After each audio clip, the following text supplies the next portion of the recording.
Can plasma be used safely around people? Let's discuss this. Hello, my name is Greg Friedman. I'm a plasma engineer focused on electric discharges for medical and related applications. But on this channel, I talk about science with heavy plasma focus because that's what I do. So can plasma be used safely around people? It depends on your definition of safely, your definition of used, and your definition of people. Can you hand a plugged-in, powered-up welding torch to a 7-year-old? That depends. If it's your 7-year-old who grew up in your welding shop, since 5 was already welding, did it 100 times, can you hand her a torch? Sure. You already know that it's safe. You already know who the people are in this case. So in this case, yeah, it can. However, or can you hand 7-year-old an unplugged, unpowered plasma torch for her show and tell at her school? Yeah, why not? It's unplugged, totally safe. What, is she going to chew on it? I mean, there aren't really that many loose parts.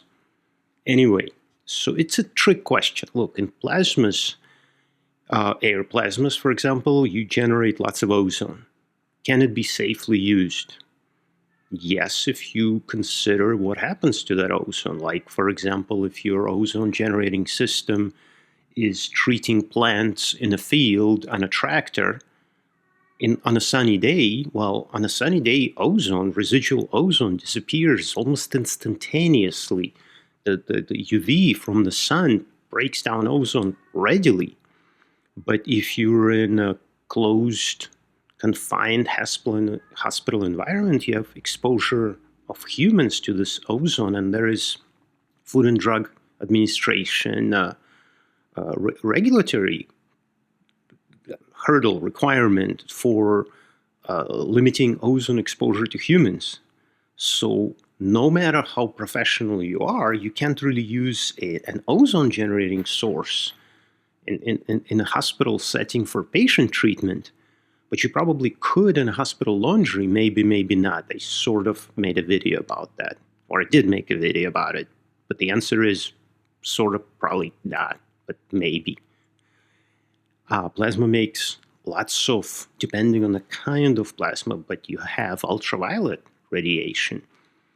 Welders wear masks not just to be able to see the weld, but also to protect their eyes from massive doses of UV.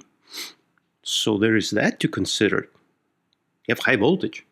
So, electrical safety is a big consideration. Why am I talking about this? I get a lot of questions, especially at trade shows where not many people fully understand what plasma is. I get a lot of questions like, hey, can I buy something and play with it at home? And carefully, yes. Like welding, can you buy a welder? Yeah, sure. Drive to Home Depot or Lowe's or whatever big box store you got around, get a welder, play with it. But I wouldn't recommend doing it without some kind of training. I mean, I'm trained in welding, and after training, I'm even scared of it. I'm scared more of it now than I was before I was trained how to use it. It's dangerous. It's molten metal flying everywhere. But take a, helium plasma jet.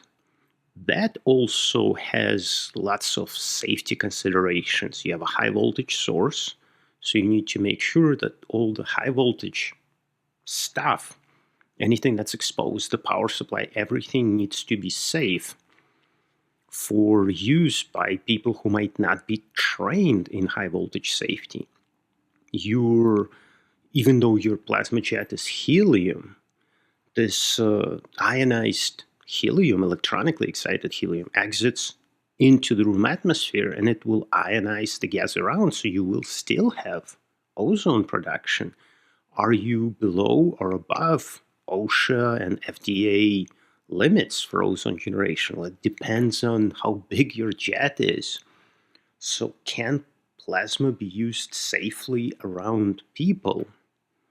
Well, it depends on which plasma, what specific application, who the people are. Are you talking about highly trained, certified technicians in a plasma research lab? Or are you talking about hospital patients with treatment being administered by barely trained nurse, not barely trained in nursing, but barely trained in the plasma application?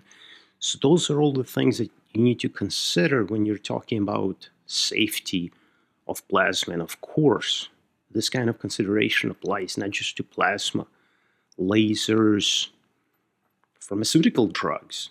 Is ethanol safe? I mean, we drink it, but a 50-gallon tub of pure ethanol could cause some damage, not just by drinking it, but there's explosion risk, there's all sorts of risks. So safety is a very complex and complicated field.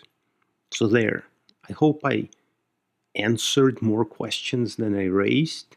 But anyway, if you have any CAN plasma questions or any other questions, please post them down in the comment section and I'll be happy to take a whack at them. Peace. I'll see you in the next one.